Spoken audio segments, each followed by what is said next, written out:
now anyway, just so you can see how it works, and then I'll be editing the audio anyway. But okay, dude, I appreciate you making the time to jump in. That's cool. Yeah, it's awesome. You know what I mean? We get to catch up with you. It's at least been probably like Christmas time. Since Christmas? Party. Yeah, Evan Tucker's party. So almost a year since I seen you last. Dude, that's wild. Yeah, it is. It's crazy. Yeah, it's really crazy. And I know when you're in a business like we're both in, it can feel like every day sort of gets jumbled together, even though you feel fucking like awesome about it. It's like, yeah, it's a lot of like consistent work. Yeah, definitely. So can you like clearly some people that are listening to this won't know who I am and won't know who you are. So give them like read your bio, like your Instagram bio. I think that's killer. I can't remember what it says here. Okay, so Mark Cleary, that's me. Fitness trainer, that's what I do. Owner and operator of hoodlife.ca. So that's my other Instagram page. It's also my website domain now that I'm working on my own. It's my clothing company. It's a bunch of things. It's Hood Life. Yeah. And then reformed gangster turned trainer. So I thought reformed gangster sounded better than reformed piece of shit. So you know what I mean? It's more appealing. So to say that turned trainer. So I kind of used to be a little bit of an idiot when I was younger. Professional boxer, CPA bodybuilder, and that's a bit the bio, bro. So we got. You know what's sweet about that bio is it's a bit like a resume in some ways. Yeah. Yeah, I think Would you hire me? Yeah, I mean, I would hire you. Yeah. Well, and that's part of the reason I wanted to get you on too. Like, you know, maybe down the road I'll get some people that I don't respect on here, but that sounds pretty wild.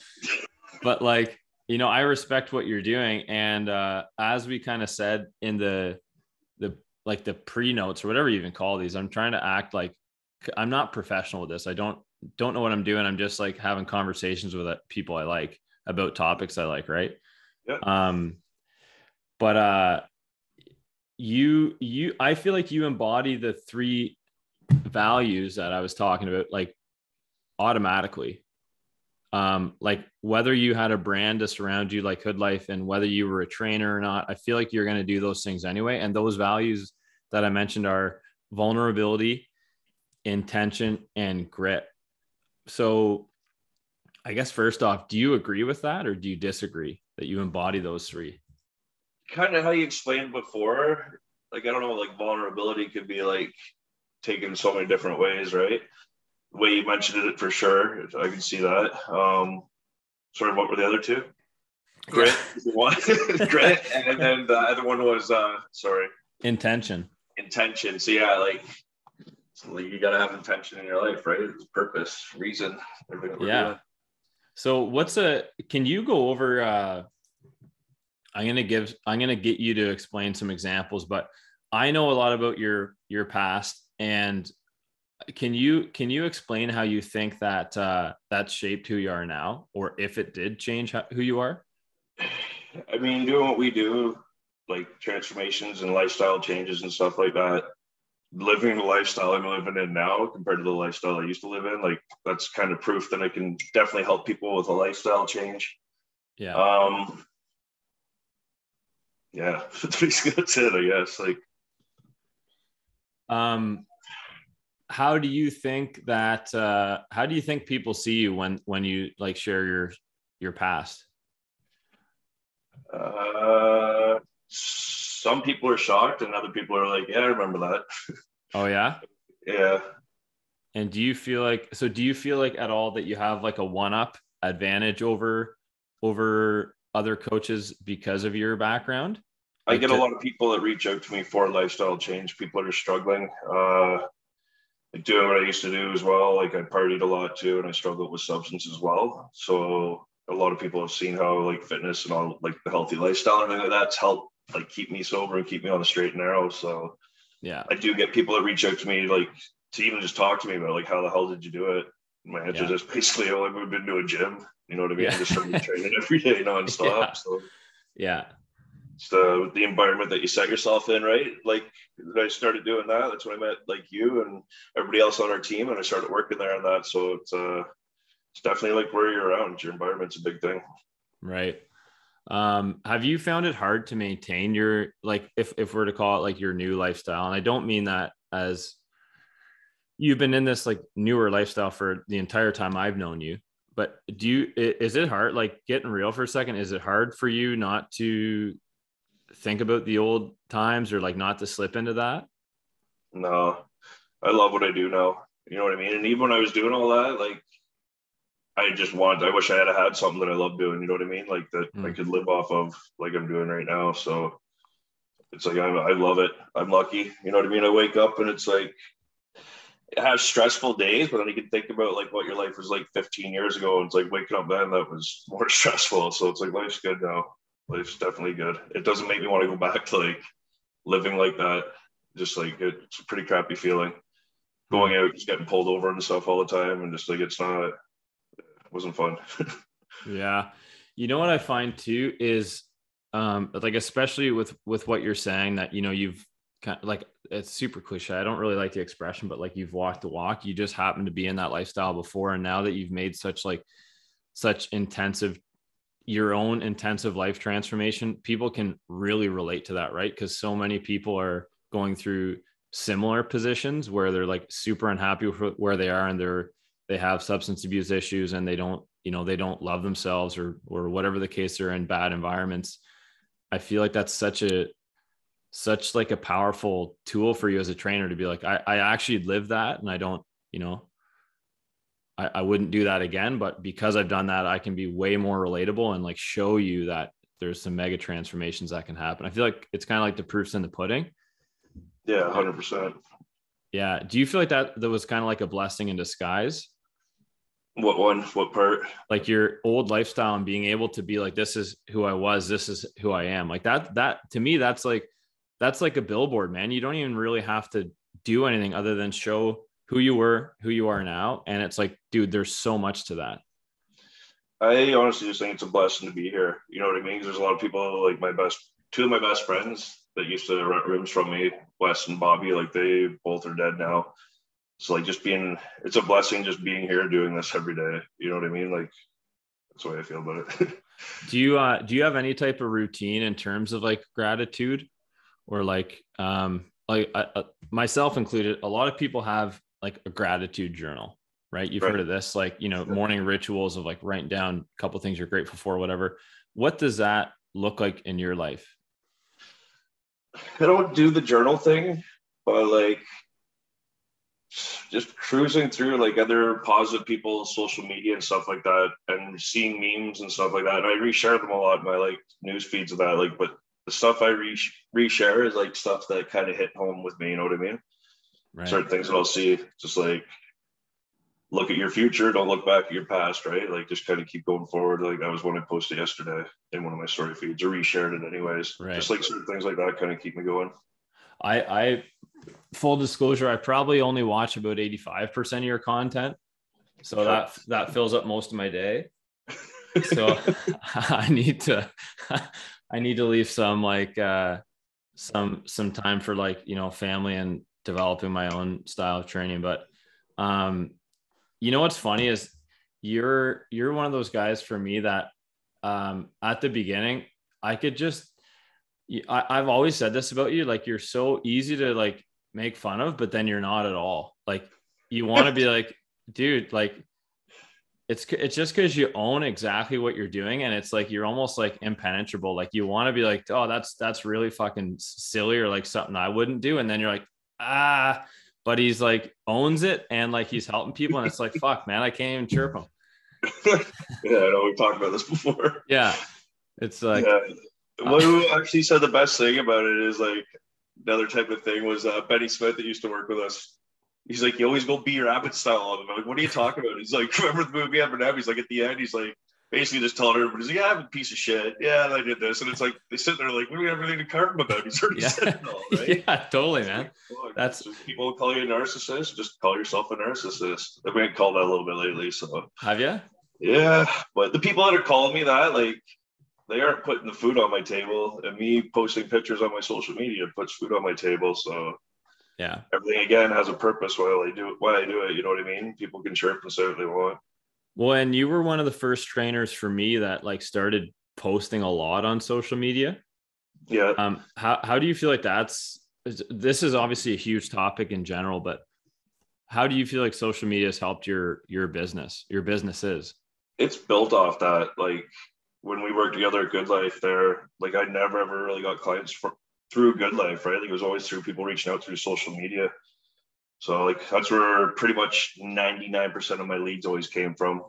And it's just good. It's like I was able to leave Good Life and go on my own. And it's like I didn't like also I'd sit there and be like, oh no, I'm not gonna get any more clients, right? Like I think I almost have more people reach out to me now about training now that I'm not actually working for a big corporation.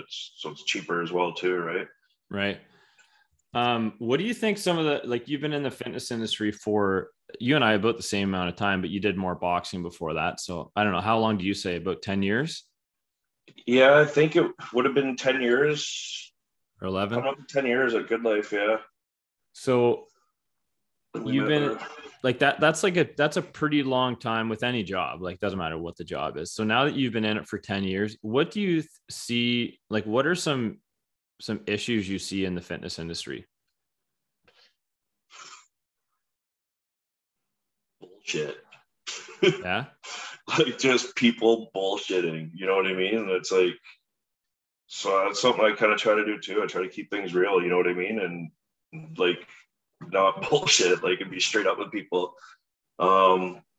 Making promises that people should be making, you know what I mean? Just like guaranteeing results that are just impossible to get.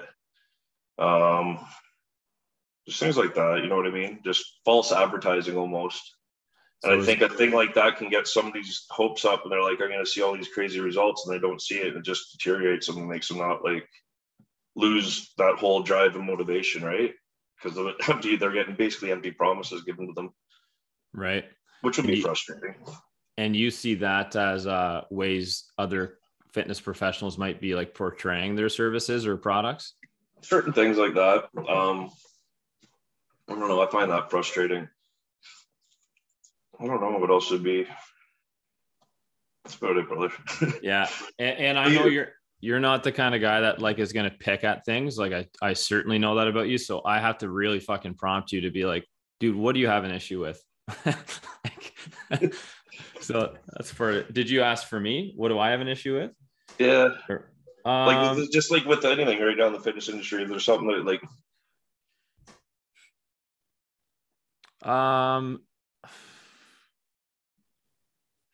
it's tough, man. I feel like, in some ways I don't like a lot of the stuff I'm doing, not a lot, but like this I just came off a call with a guy that is another coach. He's a different kind of coach. He's like a men's coach, emotional transformation coach.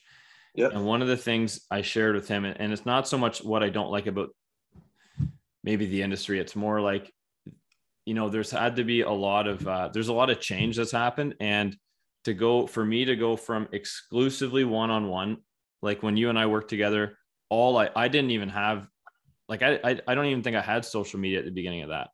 I just like would walk around the gym talking to people. And that was what marketing was to me. Yep. And now it's a huge change. So in a lot of ways, I kind of feel like it's what, people that were doing like computer IT in the 90s, I kind of feel like it's similar to like what they went through, like their job, like completely revolutionized itself like 2 or 3 times where they're like, this is completely different than what I signed up for. So especially COVID too, right? Like things have even changed that even more so, right? Like walking around on a gym floor, introducing yourself to people are like, stay away. Yeah. Don't introduce yourself to me. 6 feet of me. So yeah, get away from me. But yeah, like that's even 100%, that would change it big time, even more. Yeah. So I kind of have, I don't have an issue with it because I see a lot of the opportunity in it, but I can definitely, like, I gotta be honest, there's lots of me, at least at the beginning, that was like, fuck this. Like, I hate posting things. And, maybe you've seen a little bit of a change, but, also selling yourself when people aren't going to see you. So the difference is like, you know, you're walking around, people see you lift, people see you train other people, like the results speak for themselves. But when you're, you know, when you become essentially unknown and you have to remarket yourself strictly to an audience that's online, like you have to really tell your story and sell yourself. So a lot of that, a lot of like the deeper shit can come up that you may not really, I don't know, want to tell people originally, or like a big one for me is I've never been very vain. So like to post, you know, pictures with my shirt off and stuff, it's not what I would go to do. But at the same time, if people are wanting to get jacked, they're going to want to know if their trainer's in good shape or not. So like you have to sell it, and it's part of it. And I know that's not anything you have do you have an issue with that? No, it's marketing, right? Yeah. That's what I always find it is. Like, that's what social media has been for me, right? Yeah. Get chirped about it a little bit here and there, but yeah. it's like, whatever. It's like the same thing though. It's like the people chirping me are paying my bills, you know? So they can say what they like. So that's what I mean, man. You stay real to it, which is sick. So that's, you're not a problem I have with the fitness industry. You're someone that I support. And by the way, someone reached out to me the other day for a bodybuilding coach, and you and Steve Telly are the names that I brought up. You know, I'm not in the bodybuilding realm, so I'm not going to, a broken promise would be like, yeah, man, I'll train you. I love bodybuilding.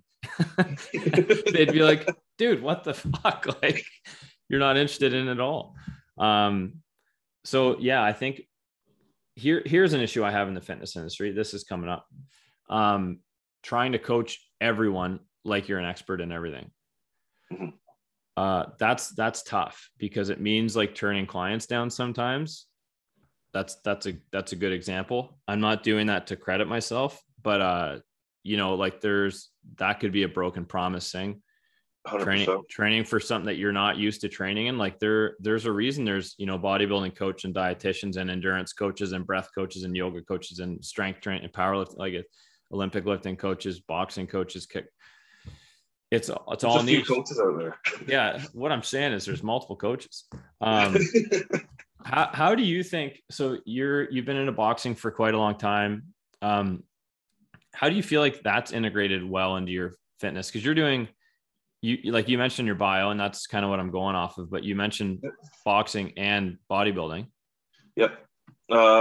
So as you mentioned, like when we first started working together, I didn't do any bodybuilding. It was strictly like boxing was why people came to me, which basically learning how to fight and then how to lose weight, because boxing is just nothing but like conditioning and stuff like that too, right? Not too much weight training needed for it.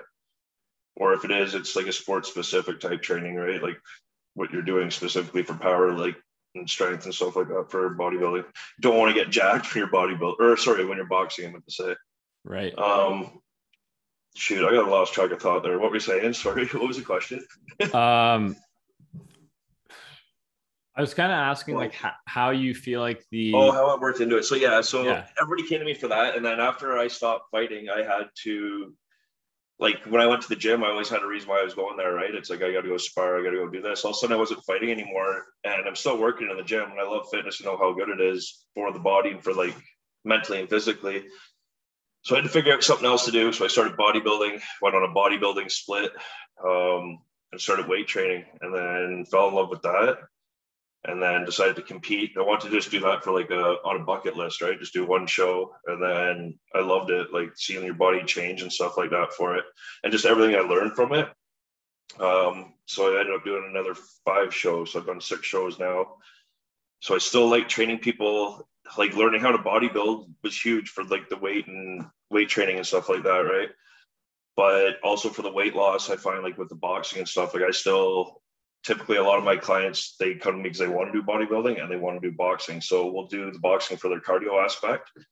They like it. The time flies by. You know what it's like doing like pad work and stuff like that. Like it's an awesome workout, right? And it's fun cardio. So it helps definitely, I find, with that. And it's not like just getting somebody hitting a punching bag. Like when you're actually doing like pad work with somebody, like it's so one-on-one that like people see the value of having a trainer when they do that, right? Yeah, I completely agree. It's it is a game changer. Like I'm personally a fan of like the really the gritty, boring, like monotonous cardio, and I find it really challenging. But there's nothing like feeling like you're, working with someone and there's lots of stimulus and like different combos and like things that someone is coaching you on. Yeah. Versus, running in a black box, for instance. But for 24 hours. Yeah. See, that's still like, that's awesome too. That's a totally different thing, but it's like, that's crazy. That's some grit right there, bro. Well, you know what I had to do in my life is I had to kind of create some grit because I was like pretty privileged in a lot of ways. And I'm sure if we dug into our, upbringings, there's always going to be stuff, but like overall pretty decent, wasn't obese, was pretty normal. So my experience is not, it's not super sexy, to be honest. Right. That's that's the thing about people with big transformations is like they're big changes. So they're really sexy. In a lot of ways, I've been fortunate enough to be like relatively in good shape my entire life and never had super serious substance abuse issues. Got into the gym when I was like 12 or grade 9. I started working out and I think I've had a gym membership ever since grade 9, luckily. Awesome. So that's a lot for a guy that's 32 to be into it that long. Was I training well for like half of that? Like 100% I was not. Like, but I mean, it's like you do that or you do strictly partying. It's like, I'd rather go to the gym and party, right? Like, so I think that can sometimes be a tough thing in the fitness industry is advertising results for people that aren't super obvious visual changes, right? Because how much of you changes when you get into a completely different habit and lifestyle change. Like your physique changed and you feel better, but like what happens in your mind? Like that's the tough stuff that's really hard to market, I feel like. Honestly, it's weird. So like, that's what goes on with your mind when all of a sudden you get in good shape. And it's like, yeah, you're more confident because obviously like your physique looks a lot better. But at the same time, it's like, but the body dysmorphia thing, like where I still don't like you can look in a mirror, or you can pick yourself apart where you don't see what other people are seeing. And it's still like where all of a sudden you have this confidence, but it's not there though. You don't have, like, it's weird to kind of say with it, I guess, like, yeah, you're confident, like on the beach, you're confident to take your shirt off, but at the same time, you still are like self-conscious about your body. Do you feel like you're still self-conscious about your body? 100%. Yeah. Do you feel like that's common with people that are bodybuilders? I think so. And I think what happens with that, it's like people will see themselves on stage, which is not a realistic like body fat percentage to walk around at, you know what I mean? Like but you see your physique at that point. So all of a sudden you put on 10 pounds of fat, which is still like keeping you in a lot better shape than the majority of the world. But in your mind, it's like you've seen yourself look better and now you've taken like a step back, right? So what are some of the, I mean, first up, like, do you feel like there are like tools or strategies around that to work towards, being more like having a more regulated body image through all those like extreme changes? What I've even done for myself, like I haven't competed in 2 years, but like, I'm sure you remember when we were working together, like I died down for a show and I could be up like 30 pounds. Like after the first show, I went up like 30 or 40 pounds in like 2 weeks. Yeah. My ankles were retaining water. Like they were all puffed out. It was really bad. And I felt awful about it. And then each show I kept getting better and better at reverse dieting, you know what I mean? And not putting on as much and staying in better shape in between. But since my last show now, like what I've done now for like keeps me mentally good or like content, at least I guess with my physique, is like, I'm not training for a show or anything right now. But I always want to kind of keep my physique where if I want to do a photo shoot or something like that, at least I would feel confident enough to do that. Right. So like, I guess maybe the physique that I'm trying to maintain now is like more like a regular lifestyle type, you know what I mean? Like it's maintainable and not starving and hangry and being moody because of like, and like, Greg, you've worked with enough bodybuilders. It sucks when they're in prep, right? They're hungry, if they're angry, like it's tough, right? So like, I don't ever want to, like, that's the reason why if you've even doing another competition again, like it's hard for that. It's hard for the people that are around you to like have to deal with that. But it's like, you look great, but you feel like shit. Like that's like, it's the way I feel with it anyways. Where like right now where I'm kind of at, it's like I just want to look good or like feel like I look good, and then also still feel good though too at the same time, right? Man, what a crazy thing, right? Like that's like a lot of, pro sports or competitions is you put so much time and effort and dedication to something for like a small Yeah, window of opportunity. Even like you're not handed a medal just because you put in all the work. yeah. I came in But dead last on my last show. did you? Yeah, and like it was an international one, so there's people from all over the world. Like there wasn't even anything I could do about it. It was in the best shape of my life, you know what I mean? But it's like every guy that I competed against just looked better than me. And Right. it's like, but it's like for where you're saying I killed myself for I think I did a 20-week prep for that. And then to get up there for a minute to be like, yeah, you suck. You're in last place. It's like shit. All right. Back to the drawing board, right? So And like do you feel like that was a moment where you're like, okay, I'm done with this?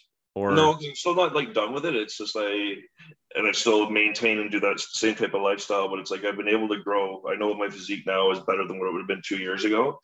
I hmm, would like to do a show again. The only reason why I don't know if I'd want to do one is that exactly like the things we are just talking about. It's like every other aspect in your life suffers. Like even just taking time off for the show, or like and just like your clients, work, your relationships with your friends, your girlfriend, like everything like that. It just everything takes a hit, right? yeah, and like I mean, I've never done a bodybuilding show, but I try to keep myself at like a pretty maintainable physique, similar to you right now, right? You're like sustainable and enjoyable kind of thing while still Yeah. being cognizant of being healthy. Do It's you like if you want feel to get a cheat meal, I can have one. You know what I mean? yeah, And I don't feel bad about it. It's a nice yeah, feeling. totally. Do you so I hear a lot about this and I see a lot of it. I don't get a lot of questions on it because I'm not in the bodybuilding, like I don't train people to bodybuild, but I do train some women, and a lot of what comes up is and not even in the way I think it should, but what I'm talking about is like women's menstrual cycles. Mm-hmm. And I think at the beginning of my training career, I basically tried to ignore it because I didn't see anyone else really focusing on it. And I'm sure there were coaches that nailed it and had been focusing on it the whole time. But that's for like the first 7 years of my training career, I didn't even try to learn about it Yep. because I felt like things were going fine without it. But now that it's like learning about it and continuing to learn a little bit about it, I'm realizing like how detrimental. Here's the question. Do you think bodybuilding is healthy for women?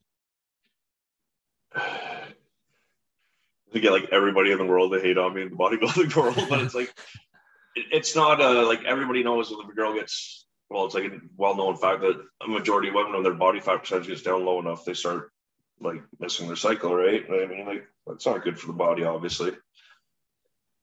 Even on stage as a guy, you know what I mean? Like, yeah, You lost your period, right? You lost your period when you were on stage. yeah, I haven't had it since.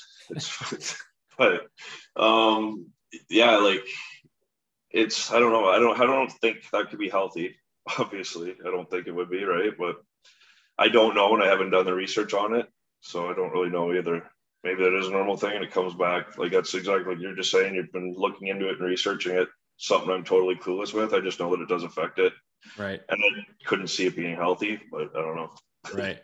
Yeah, and I mean clearly it's at least a little bit above our heads. We're not doctors or endocrinologists studying hormones and stuff like that, but clearly when you're in the training realm, there's got to be a little bit of a basic understanding of like some of the maybe more simple hormones, or like maybe simple is not the right word, but some of the more obvious hormones. Um, I got a question for you. Do you feel like why do you feel like talking about steroids is still like a taboo topic? People don't like to admit it.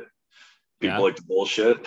You know what I mean? So it's I don't know, and I think it's also just because like people can have misconception about them too. I mean, there's a lot of true facts about them too as well, but like people just think it's like this such a bad thing, right? Where you hear a lot of doctors talk about TRT and stuff like that now, and like how many side effects and health, like how your health's affected having low testosterone. So I mean, it's I don't know. It's having it prescribed obviously one thing. Running test just from some dude that you get at the gym. Like, I don't know. I think it's just because the fucking world's so judgmental. So TRT, you're talking about testosterone replacement therapy, right? Therapy, yeah. So when you say people are being judgmental about it, are you talking about like how does that affect why people wouldn't talk about it more openly? Just being judged on it, like depending on how the people do it, like people think needles and that too, right? Where it's like, let's say one thing, way a heroin person would use a needle, they put it into a vein, where a needle for steroids is done intermuscular. So it's just like put it in anywhere where there's basically like flesh. It's not like something where it makes you like go back and like they've seen people in movies, I'm sure, do a hit of heroin and they're back out of the ground and they're flip-flopping around, right, out cold or whatever. But it's nothing like that. But I think that's the whole thing, the taboo, the needles that come into it. So people don't want people to know that. And then it's all the whole cheating aspect, people think too, right? And then just the stuff that comes with it, like people are like, oh, he's roid raging, or you know what I mean? Like certain things like that. Like there's people don't want people to know, because it's like also you get a bad mood. It's like, oh, it's steroids or something like that. Right. And just judgmental people. It's like just people could think it's like, oh, he takes steroids so he doesn't work hard. Everything he's doing right now is just coming easy, right? Why do you think people think of it as cheating? Because it enhances your performance. It gives you a step up on somebody that isn't using it. But I think when we're talking about steroid use, we're talking about it in the context of, like you basically, like when you tell me to, because you're more into the bodybuilding realm, you've done 6 competitions. You enter. So if someone's on steroids, for the most part, I'm guessing, because any sport has a level of like potential cheat to it. But so I'm going to say a little bit naively, most people that go into a bodybuilding competition know whether there's going to be people in that, you wouldn't call it heat, but that type of competition that are on steroids or not, right? Natural or not. Yeah, or natural, and then there's open. Yeah, so there's no testing in the open class. And then even in the natural class, they don't do much drug testing. I've called people out before on social media that have like gone and competed, and I know they're not natural. And it's like, fucking, how do you feel like going and doing that? You know what I mean? Yeah.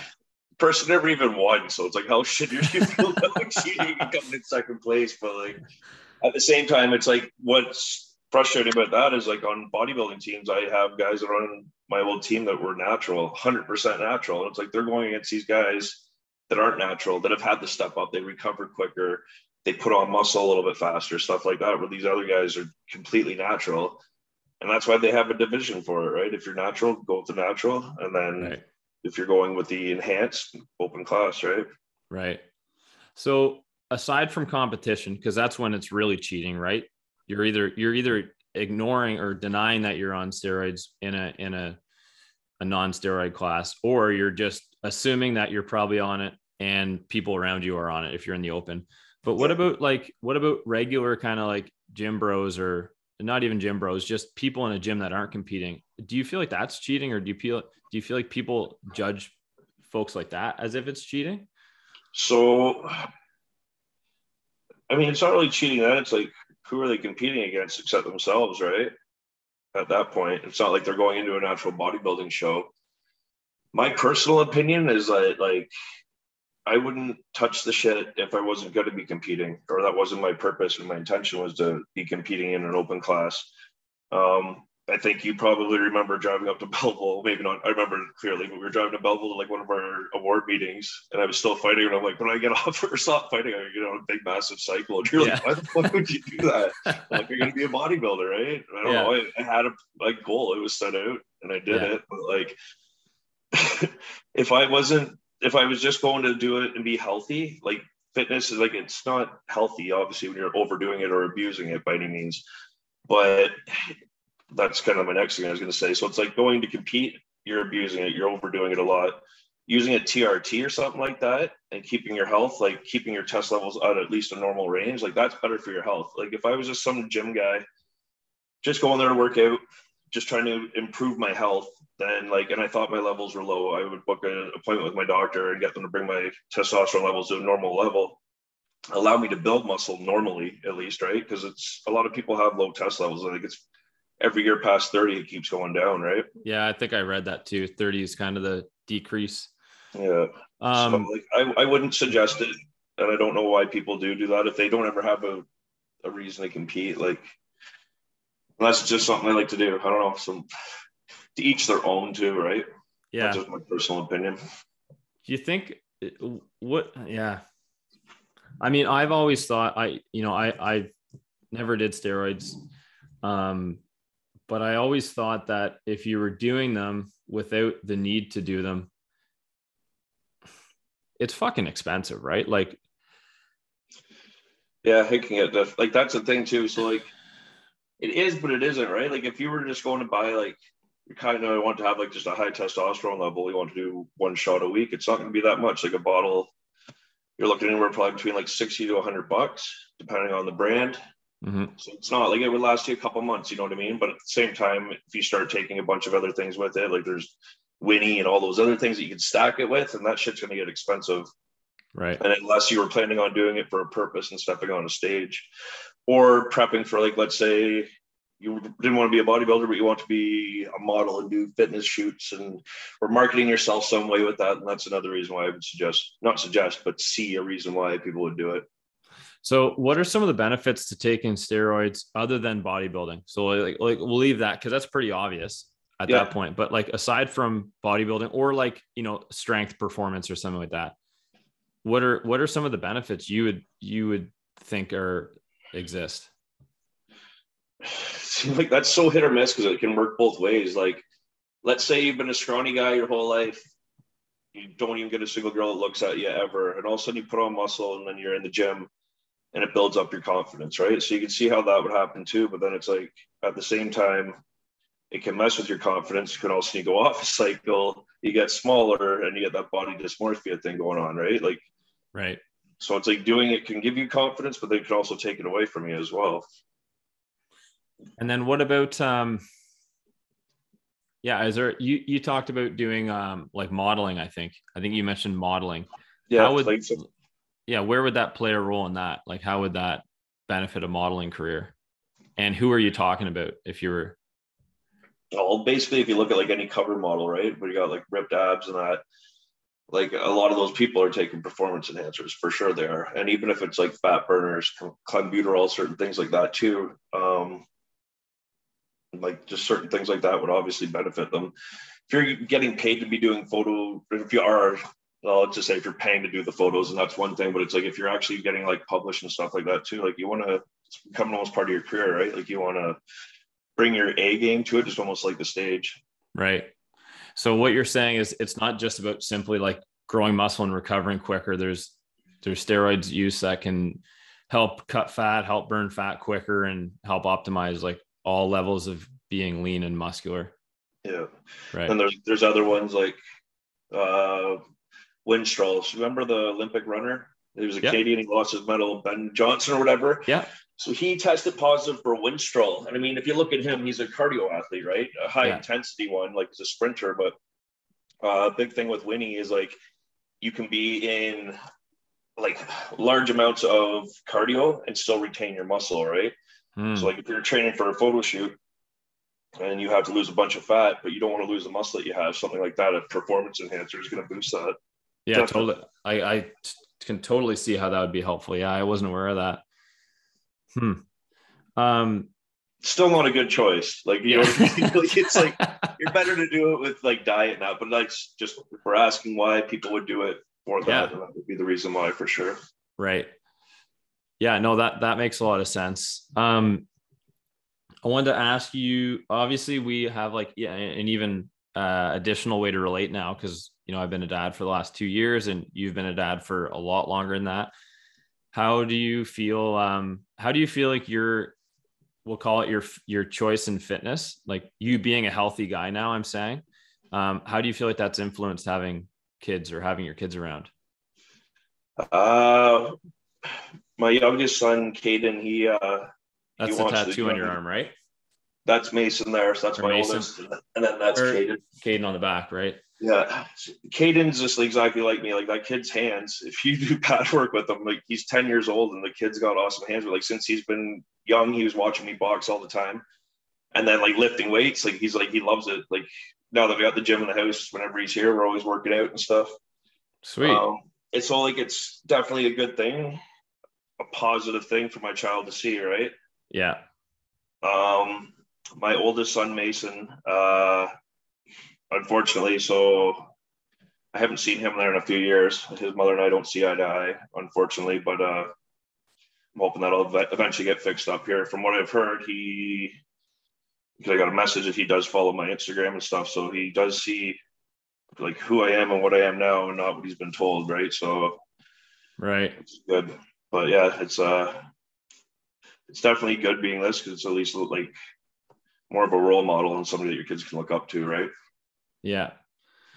How do you feel? This is something that I've been kind of dealing with and thinking about for the last little while, and it's anger, right? Anger in men specifically. So I'm a part of a men's group here, and the men's group's awesome. Like I feel like if it was accessible to all men, I would say you need to do it. And the only reason I'd say it's maybe not accessible for all men is because there is a small fee, and it does take up like a couple hours a week. But you know, with COVID and stuff like that, most things are virtual, so it's accessible in that way. But a big theme that comes up with a lot of men is anger, right? And being able to express it in a healthy way. How do you feel? I don't even know exactly what I'm asking, but how do you feel like boxing interacts with anger? You mean a really bad mood, and if you go unload on a punching bag as hard as fast as you can for 10 seconds, that anger just, you know what I mean? You almost forget that you're angry at the end of it because you can't even breathe. Yeah. But yeah, like it's a great sport for that. It was a huge sport for me, for sure. Obviously, it helped. It was a big part of my lifestyle change. Did you struggle with a lot of anger at points in your life? Yeah, I still do now. Yeah. 100% I do. Yeah, I just better coping mechanisms, I guess, is what it would be. So you're talking about boxing as a real direct coping mechanism. Yeah. What else is a coping mechanism for you for anger? Weightlifting, cardio, exercise is my main thing. Like, and that's why like competing in bodybuilding was like a good choice too, because it's like you wake up, you got to do cardio. It's a good way to start the day. Like that's why I used to do it anyways. Then you work for a few hours, then you got to train again. So it's like I like training's huge for me. It's a huge outlet for me. It's obviously like not drinking and that, right? Yeah. Drinking alcohol used to be a big outlet, and everything else that came with it, which was always trouble. So, right. I'm on the exact same wavelength as you in terms of like exercise for, you know, like it sounds a little shitty, but like anger control or just like anger expression in a healthy way. Do you like, you know, you have two young boys, or how old's Mason now? 14. So youngish boys. Do you think exercise is enough of an outlet or an expression of anger do you feel like that's enough? I mean, everybody has bad days, right? Yeah. So, I mean, there's some days where for sure it doesn't. Yeah, those days suck. But I definitely have those days where it's like it doesn't matter if how much I'm exercising and that, I'll still struggle. And what I honestly myself, and like I'll have a hard time being around people, that I have a hard time communicating with people when I'm upset. Right. Like it's almost like I like to just kind of chill. So it's like if I'm training and it doesn't work, it's like sometimes just need some like chill time on my own. Right. Collect my thoughts and get my shit together. So that sounds a lot like reflection when you're saying that, like time alone. So what do you do? And I'm specifically asking you this because I'm sure there's going to be like other men listening, because I know there's tons of people that look up to you that would be like, you know, I'm dealing with some anger too, or maybe a lot of fucking anger. And, you know, whether I might work out, I might not, but, you know, I still struggle with it. And that's not enough it's not enough to keep me feeling like a real calm member of like society. So like, what does that look like? So you have a bad training session, you're feeling angry, and then you do some reflection. Like, what does that look like? Like, what am I doing when I'm doing that? Like, Yeah. literally be sitting there chilling, watching TV. But it's like when I'm like that, I'm not even really watching TV, more or less just thinking.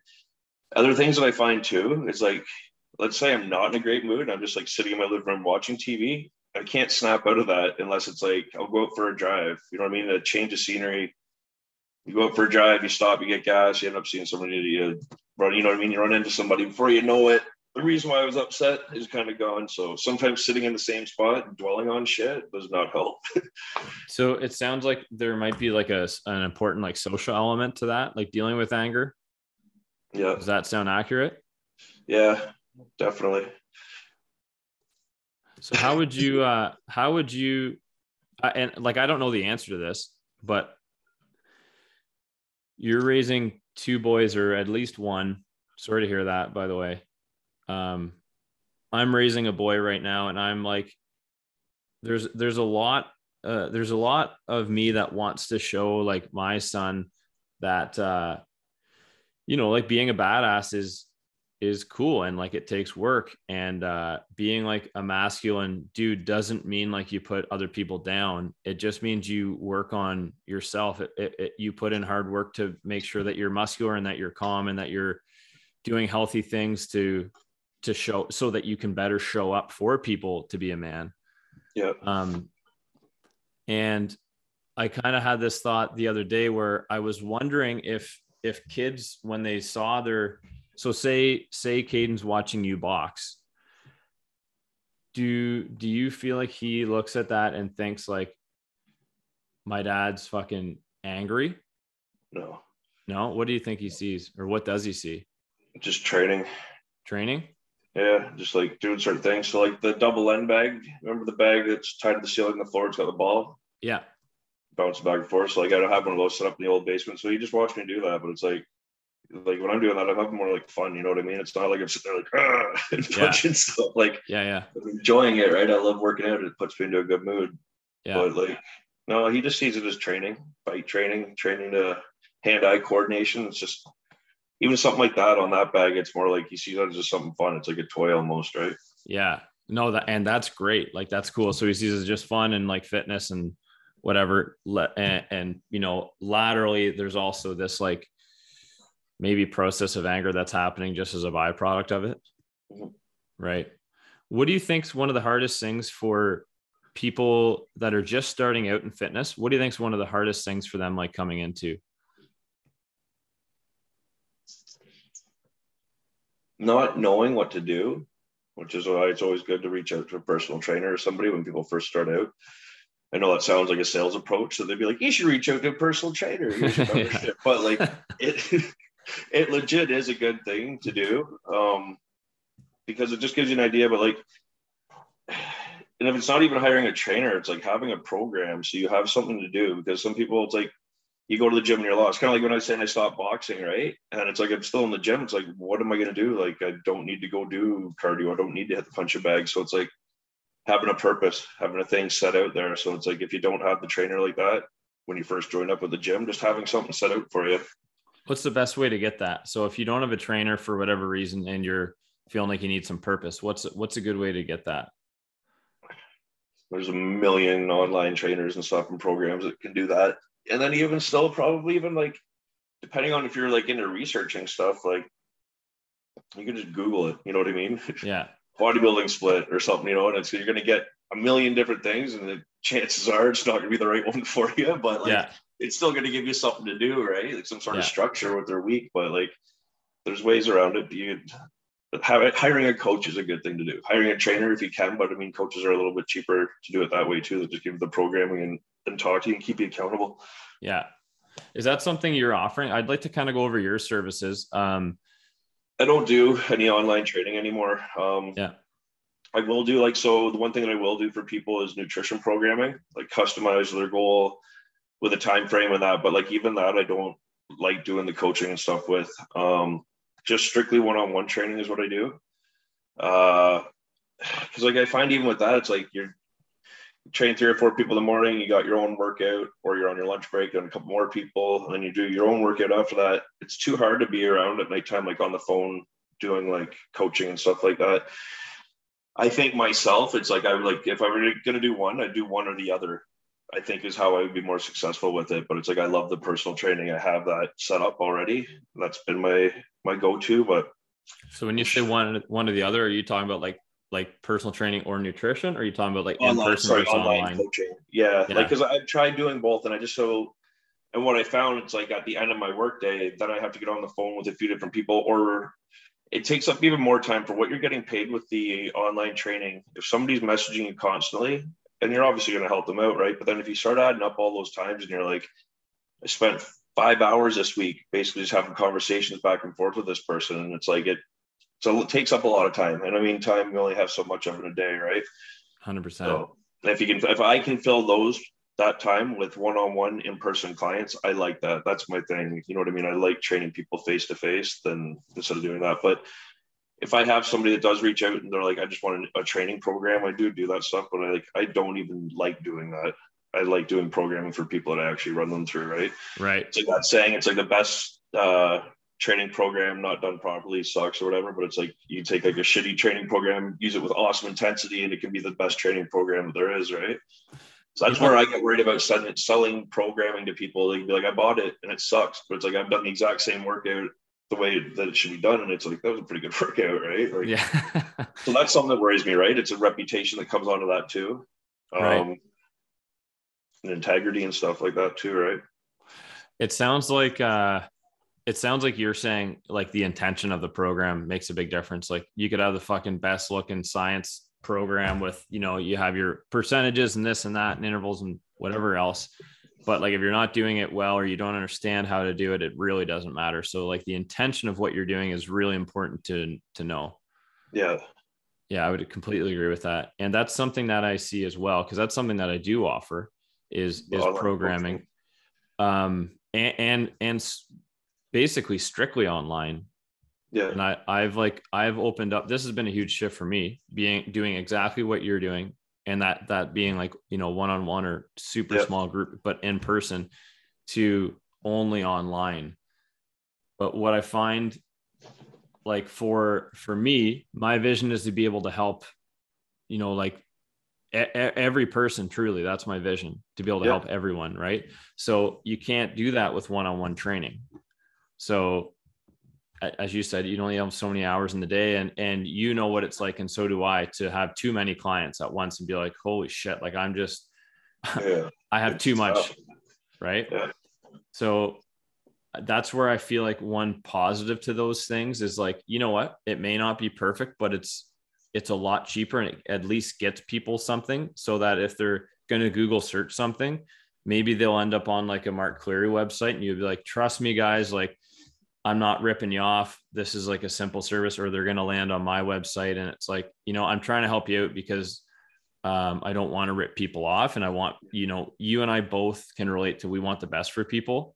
Yeah. Well, I mean, and I know you from your training, it's like you can train to or become an online trainer and your shit is reputable. I know what you've programmed people as proper. Right. There's a lot of people out there that aren't like that don't have that, like 10 plus years of in-person training, and now you're switching it over to this. Like, you're obviously going to be able to do that no problem, and your shit's going to be legit. You know what I mean? Where it's like, you get other people that are like, they haven't even trained people at all in the gym, and then also become online trainers because they see so many different gurus and stuff online right now, being like the 10K club. I constantly see that, like, join my program, you'll make 10K in a month. It's like, oh yeah, I see that all the time. Yeah. It's like constantly like 6 figures will make you a 6-figure trainer, things like that. But it's like some of those people haven't even, like, you don't even know if they've even trained a person one-on-one or even know the whole thing of it, right? Like, for yours, you had all the hands-on experience, but it's like, even the one thing you always dominated me in huge was like the book smart of the shit. Because, like, you know what I mean? When I came down and I failed my training exam,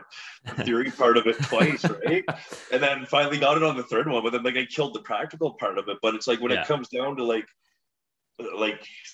your knowledge with that shit, you know what I mean, was always like 10 times way more than what mine was. So it's like you putting stuff down on paper and doing your programming is going to be legit, which is an awesome thing for you. And I think the way like you're doing it, I think is going to be good, because if you're only doing that, all your time's going to be able to go into all these online clients. And if you're getting a bunch of them, you're going to be able to do that. Where if all of a sudden you're spending a full hour with 6 different clients, it's like it starts leaving you less time, right? Totally. You're going to kill it with it, which is awesome. Yeah, I think it's going to work out really well. one of the questions I wanted to ask you is, how do you, like, with the fitness industry being number one, like, I don't know, probably the most accessible it's ever been online. Yeah. How do you feel like someone new to like fitness would discern a trainer like you with experience and like reputation? And by reputation, I mean, like, you know, I've helped these clients. These are the things I suck at. These are the things I'm awesome at. So how would someone discern, how might someone discern, you know, someone like you versus someone that's like, it's a 6-figure income and I've done it in 4 months. How do you discern that now? I feel like that's getting a lot trickier. I don't know. Like, how do you get the people like what do you mean? Like, Well, like you said, we're seeing a lot of advertising. Like, people are advertising to you and me the same, because we're obviously searching a lot of things and we're just in right, the algorithm targets. So there's going to be a lot of trainers with very little experience, but maybe and likely just better marketing than a lot of other trainers that have the experience and the know-how.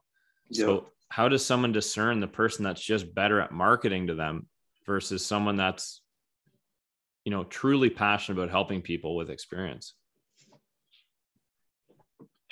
I think the one thing that really helps us out in this industry too is, especially if you're experienced, is before and after pictures of people. So like where you're talking about marketing and stuff like that, if they're a brand new person out there, they're not going to have too many success stories with their clients, or even just stuff to be able to show over the course of the years, right? Like showing that you've been a part of the industry for a long time and have the knowledge. Right. It's all marketing, right? But you could totally have that person that's like, God, knows nothing at all. You know what I mean? But yeah, they have the sickest ad on Instagram and it just like, it catches your eye and you're given these frigging crazy promises of gains or fat loss. And yeah, you know what I mean? It's the marketing of it 100%. Yeah. It's tough, right? Cause it really starts to blend. I think we're coming pretty close to our time here. I know that you need to rip here shortly or now. I got a few more minutes if you want here. I got to be smart for 3:30. Okay. So I want to go train. I want to talk to you. Oh, you do? Sweet. You got to go work out. We wear the hood life stuff at Good Life. Yeah. Yeah. That's awesome. That's classic, eh? And just like, you might there. Like, you know what I mean? Like I work out here all the time, but it's like to go, like I want to get out of the house and to change the scenery. And the one thing that I don't have here are like a bunch of different crazy machines. So like when I go to the gym there, I like it. It's still a good life, even though I'm living the hood life. Yeah. I think, this isn't me saying it, but I do think it would be really funny if all of a sudden someone vandalized a sign. It just changed that G to an H. It'd be funny if they come knocking on my door. Yeah, they would. Yeah, they would. You're like, dude, look, you're the one with the friggin' hood life mat in your living room, the carpet. You have a carpet, right? Yeah, that's classic. I mean, that brand to me makes like a ton of sense. Do you feel like that's a way that you can help people beyond the one-on-one clients? Like through the brand? Like, I guess the question is, do you feel like you're helping people beyond the one-on-one by having a brand to sell, like Hood Life? I don't think so at this point. I mean, that would be awesome. You know what I mean? Like, at the same time, maybe it can, like, if people are support it, you know what I mean? And I know that, like, it just makes them also feel like part of it, you know what I mean? But at the same time, I don't think it's a big enough thing to make people feel like awesome wearing it, you know what I mean? But that'd be pretty cool eventually or something, you know what I mean? But like, I don't think it's really doing much like that. I think it might be doing more than that than you think. Really? Yeah. I don't know, but I think of any time I wear something that I've purchased from someone or like a giveaway or whatever, like it does make you feel like you're a part of it. And I feel like there's a lot in this, there's a lot of issues around lack of community and lack of support, whether it's like you're in the gym or you're just in life. And I think, you and I can only talk about being a man. So I can feel like whether you're a co-parenting as a dad or you're a single dad or you're just starting this fitness experience on your own, like it can be difficult to get support from people that truly care about you versus people that are trying to sell to you or people that just don't give a shit about you because they're doing their thing. Cause I think we're at like a pinnacle of distraction in this world where people are so distracted that maybe you're not looking out for people that you would have normally. So I don't know. I think, it's a simple thing. Like people are buying shirts, or I don't know what else you have for sale. Carpets. I have we still do. There's shorts, tank tops, stringers, toques, pretty much anything that I want to wear. I'm like, I'd like to wear a tracksuit. I should make a Hood Life tracksuit. Now we were doing that, but I think what I'm going to do now, because it's too much stuff to keep in stock for everything. And like certain things will go quick and certain things won't. So I think what I'm going to be doing is kind of downsizing it to more or less like the t-shirts. I'd like to send them out to you. They're like super soft cotton ones. And then like the men's stringers, keeping just a few different items. Yeah. With more or less the logo, you know what I mean? And then as it comes out, so I have like gray track pants, things like that. But when they sell out, I think I'm going to take them off there and then come out with like special order stuff and that. Right. Just over the last year, like seeing what stuff sells and then when it doesn't sell and how that's affecting like profits and stuff like that too. Right. Well, I don't even look at it right now as like profits, but I'm just trying not to take losses with it. Right. Like right now I give tons of the clothing away too. And it's marketing for me as well, especially in Peterborough. But I mean, as it grows and goes out to other places, which it has been, and that's pretty cool too. But like the one thing is like, I just wanted this still to be inside of gyms. If I was going to be working in my basement, like training studio, it's like I still want my name and stuff to be seen around. So people are like, oh, the guy's still training, you know what I mean? It doesn't just like falling off the face of the earth. I mean, people can see it on social media, but like there's still people at the gym that I'm sure, you know what I mean, we don't have on social media that at least can see the name on a shirt and be like, oh yeah, there he is.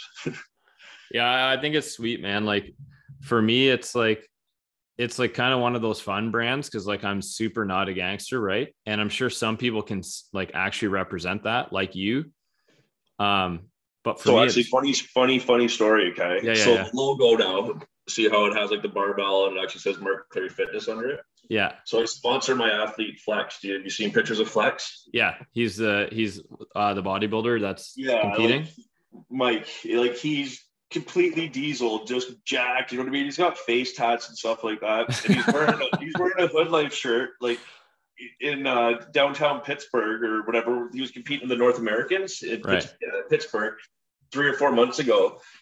And he's got Hood Life on there. These guys like walk up, they're like, "What's up, Hood Life?" You think, "What's up?" And they're like, "What's up? What's up?" And then they lift up the shirt. The guy's got like a butt end of a gun sitting there. He's like, "Whoa, man!" Oh he's shit! Like, down here, he's like, "I'm a bodybuilder. Hood Life's a gym. It's a fitness thing. Like it's a brand. It's nothing to do with like gang shit." So as soon as he came back and told me that, I'm like, we got to make sure that anything says Hood Life, like it says Mark Cleary Fitness, or we put the logo on it so they know it's to do with like weight training and just like, you know what I mean? Like he's a pretty hard looking dude, you know what I mean? Yeah. And he's jacked and like he's almost getting in shit. I'm like, now what happens if like some like scrawny little guy is like in the middle of like the place? They're like, "What's up?" You know what I mean? Like you don't totally.